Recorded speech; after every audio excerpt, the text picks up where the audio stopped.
कर दिया रोज़ खाने के लिए, तो ये तो मैं रोज़ खाऊंगा तो मेरी तो शरियानों में जमा होके ये मेरे लिए दिल के मर्ज़ का बाइस बन जाएगा।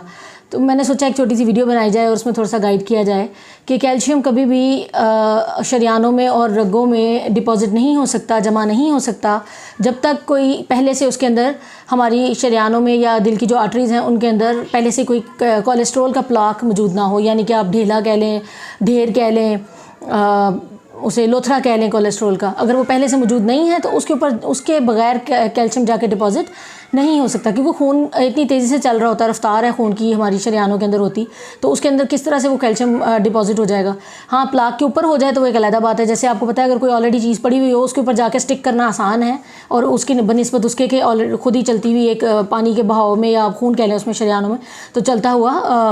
बहाव में जो है वो स्टिक करना, एक जगह पर रुकना ज़रा मुश्किल हो जाता है। तो उसके अलावा और दूसरी ये बात है कि अगर आप कैल्शियम नहीं लेंगे